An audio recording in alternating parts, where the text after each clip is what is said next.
روسيا ناتي بيوكرين قبل عليات تفتصم متقعته حنن مفداي ابرسه كتما يوكرين متنسفيح متقعته بمفصام بوحدو حموشه سبات كم زقتلت تغاليصو روسيا نبلوم يابزو غحليتي ابرسه كتما يوكرين كيف كمون ابكابيتات نايتا ختما ناي ميسايلات متقعته بمفصام بوحدو حموشه سبات كم زقتلت تغاليصو اتدبدب اب حياله منبر ابايتن حدا عبي مخازينان كم استفتصمن بوحدو 23 مقدات كم زبصحم يوكرين غليصا سمزت هاجر بفرسراس تسقط سبات كهلون مرغاص بقلطف ناي تفتش سرحات يكايد كم زلون حبيرم الله اذا خمزيلن كل دما رومانيا ابت بسميناو شنغ مس يوكرين زداو باكبابيتات حنتي ناي روسيا استبهل الدرون ناب كل ايرا دحر مئتاوا املات هاجر ناي مطنققتا دمص كم استسمعتا غاليصو منستر مكلخ رومانيا ابزوصو مغلصي حموس نغوها حنت درون نكل اير رومانيا بمطحس كاب كتما غالاتي نشنغ مبرق 13 كيلومتر رحقه كتبرر ترأيا إلا اتا درون اب حدث سب زينب رخباب بمعلب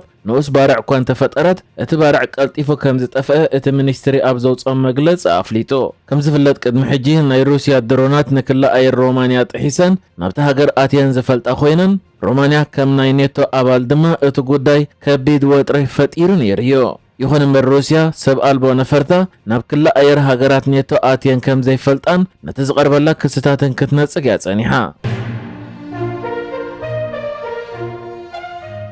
ኢትዮጵያ መስፈለግ ኒል ኮመደማ ተበጻሕነት ቀይሕ ባሕርን ብዝተሓዝ ኣብ ዞባዊ መርገጺታት ከም ድርብ መዐቀን ዝረኣየቶ ንምዝህሳስ ዲፕሎማስያዊ ሕጋውን ቆጠባውን ኣገባባት ተቐዲማ ኣብ ቀርኒ ኣፍሪቃ ሓድሕዳዊ ምትሕጋዝን ሓበራዊ ረብሓን ብዝምልከት ክትማጎድ ጀሚራ ምህላዋ ተገሊጹ እዚ ዝተገለጸ በመንገዲ ፋና ብሮድካስቲንግ እትበሃል ማዕከን ወፂ ኣብ ዘሎ ዜና ኮይኑ ኢትዮጵያ ምስ ጉዳይ ፈለግ ኒል ብዝተሓዝ ብግብፂ ዝቐርብ ዘሎ ሕቶታት ብኻሊ ወገን ድማ ኣብ ጉዳይ ቀይሕ ባሕሪ ምስቲ ባሕሪ ዘይዳዋባ ሃገራት ኢደን ክእትወ የብለን ብምባል ከም ግብፅን ኤርትራን ዝገብርኦ ዘለዋ ምንቅስቓስ ከም ድርብ መዐቀነ ከም እትሪኦን ነዚ ድማ ብዲፕሎማስያዊ መንገድን ሕጋውን ቆጠባውን ኣገባባት ኣብ ግምት ብምእታው ክትብድሆ ተበጊሳ ምህላዋ ተገሊጹ ኣብቲ ወፂ ዘሎ ዜና ኢትዮጵያ ልዕሊ 130 ሚልዮን ብዝሕ ህዝባ ከምኡ ድማ ርእዩ ጂኦፖለቲካውን ቆጠባውን ዕብየት እኳ እንተሃለዋ ጉዳይ ቀይሕ ባሕሪ ነተን ኣብ ገማግም ቀይሕ ባሕሪ ጥራይ ዘለዋ ክድረድ ዝፅውዕ በቲ ሓደ ወገን ድማ ኣብ ልዕሊ ማያት ፈለግ ኣባይ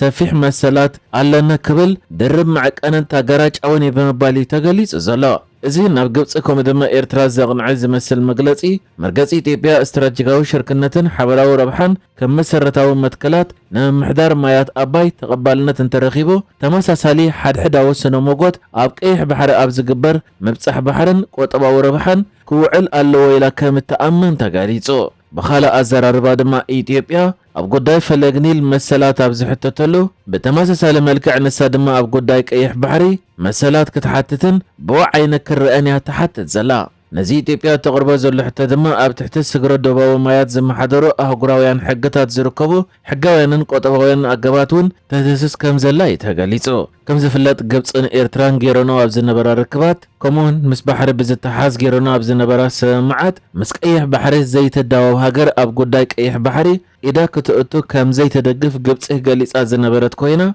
نلولا ونتن قزعتا واحد النتن إيرترا دما ملو كم تدقف حبيران إيرايا ኢትዮጵያ ከእነዚህ ዝተገብረ ሰማዓትን ኣብቲ ዝተገብረ ርክባት ዝወፀ መግለጽን ኣመልኪታያ ከምቲ ኣብ ጉዳይ ፈለግ ኣባይ ናይ ይግባእን ሕቶ ዝቐርብ ዘሎ ንሳውን ኣብ ጉዳይ ቀይሕ ባሕሪ ናይ ይግባእን ሕቶ ከተቐርብ መሰለይ ብምባል መግለጽ ከተውፅን ዲፕሎማስያዊ ሕጋዊ መንገድታት ድማ ክትክተልን ምዃና እትገልጽ ዘላ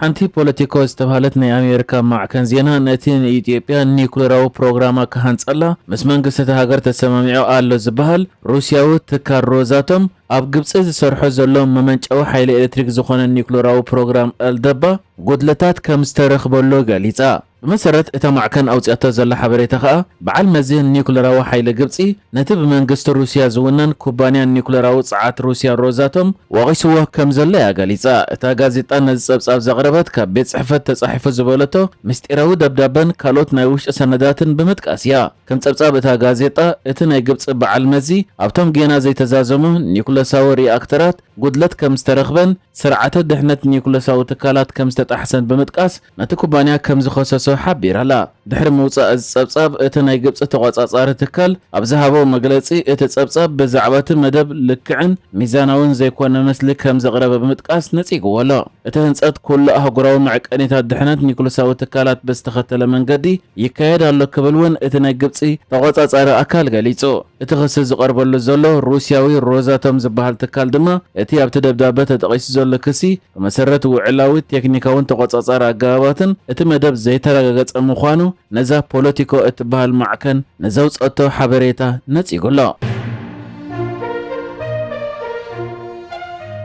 ኣብ ኢትዮጵያ ኣብ መንጎ መንግስቲ ፌደራልን ትግራይን ዘሎ ወጥሪ እናዓረገ ኣብ ዝኸደሉ ዘሎ ግዜ ሰራዊት ፌደራል ብተደጋጋሚ ኣብ ልዕሊ ክልል ትግራይ መጥቃዕታት ድሮን ክፍጽም ጸንሐ ኮይኑ ሎሚ ናብ ርእሰ ከተማ ትክልል መቐለ ብድሮን መጥቃዕቲ ከም ዝፈጸመን ኣብ ልዕሊ ሰላማውያን ሰባት ድማ ከቢድ ጉድኣት ከም ዝወረደን ተገሊጹ። ኣብ መንጎ መንግስቲ ፌደራልን ሕወሓትን ዘሎ ምስሕሓብ ናብ ሓድሽ ምዕራፍ ኩናት ከይሰጋገር ኣብ ዝስግኣሉ ዘሎ እዋን ሎሚ ንጎሆ ሐሙስ ኣብ ከተማ መቐለ ተፈጺሙ ብዘሎ ድሮን መጥቃዕቲ ሰላማውያን ሰባት ጉድኣት ወሪድዎም ምህላው ብመንገዲ ቴሌቪዥን ትግራይ ኣብ ዝወፀ ሓበሬታ ተገሊጹ። ኣብቲ ወፂ ዘሎ ሓበሬታ ድማ እቲ ናይ ሎሚ ኣብ መቐለ ዝተፈጸመ ናይ ድሮን መጥቃዕቲ ኣብ ክልተ ቦታታት ከም ዝተፈጸመ ተገሊጹ ዘሎ ኮይኑ እቲ ሓደ ኣብ ክፍለ ከተማ ሓወልቲ ጣብያ መሞና ቀጠና 27 ከባቢ እንዳማርያም ኣብ መንበረ ኣባይቲ ዘጋጠመ ክኸውን እንከሎ እቲ ካልኣይ ድማ ኣብ ከባቢ ኩሓ ከም ዘጋጠመ ተገሊጹ። ኣብቲ ኣብ ከባቢ እንዳማርያም ኣብ ልዕሊ መንበረ ኣባይቲ ከም ዝተፈጸመ ዝተገለጸ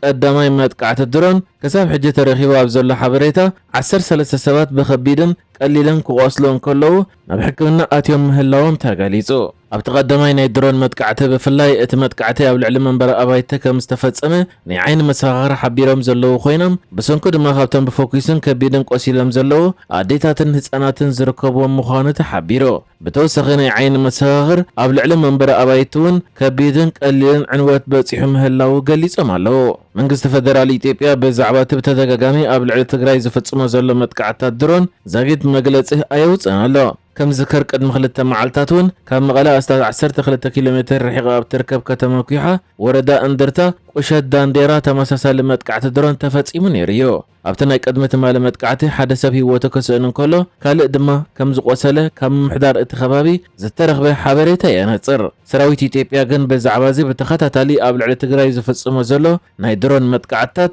ዛጊድ ዝሃቦ ዝኾነ መግለጺ የለን። ይኹን እምበር ሕወሓት ምስቶም ብሽም ጽምዶ ተላፊንዎም ዘለዎ ሓይልታት ኮይኑ ኣብ ልዕሊ መንግስቲ ፌደራል መጥቃዕቲ ንምኽፋት ይዳሎ ኣሎ ክብል ሰራዊት ኢትዮጵያ ከምኡ ድማ መንግስቲ ኢትዮጵያ በተደጋጋሚ ክኸስስ ጸኒሑ እዩ። ንሕጂ ዝተዳለወ ዜናታት እዚ ነይሩ። ብካልእ ክሳብ ንራኸብ ሰላም ንዓኹም።